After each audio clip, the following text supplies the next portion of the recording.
Hello, spring of 2015 World Literature students. My name is Miss Wickham, and I am going to be introducing the role of the connector for your literature circle wall reading in the Time of the Butterflies. Your job as the connector is to build bridges between the events of the book and other people, places, or events in school, the community, or your own life. Look for connections between the text, yourself, other texts, the world, and media. You are asked to thoroughly explain your connection by providing a concrete example and commentary. For the role of the connector, you need to provide 3 connections to the text from the 4 different types of connections, so 1 connection you will not have to use. The 4 different types of connections are text to world, a connection between the book and events in the real world; text to text, a connection between the book and another book or text you have read; text to self or group is a connection between the book and your life or experiences; and finally text to media, which is a connection between the book and something you've seen on TV, read on the computer, or heard.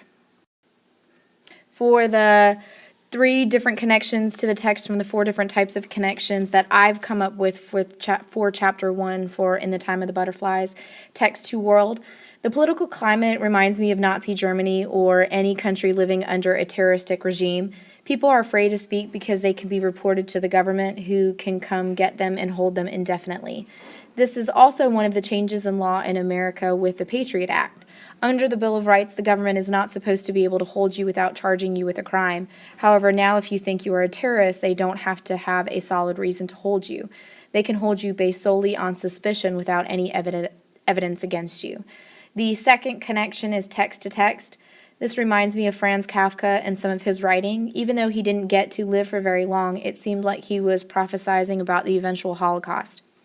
One of his stories talks about the dangers of being overheard by people who report to the government and how you never know who works for them, so you can't really trust anyone. And the final connection I made is text to self or group. Day-Day carries on the interview even though she doesn't really want to. There are many things in my life and in the lives of people I know that they don't really enjoy, but they have an obligation to do. For instance, my mom is flying back from Virginia today, and Grandma is flying back with her. My mom really doesn't enjoy going to Virginia. I think her family stresses her out even more than it stresses me out. I think the history they all have weighs on her, and she doesn't have fun with them. It's more something she has to tolerate. Having Grandma fly back with her is even harder for her. Grandma is pretty intense, and she always has to be doing something, while Mom is really chill. I know my mom loves Grandma, but I know spending time with her on that scale is something she feels she needs to do, not does because she really wants to do it.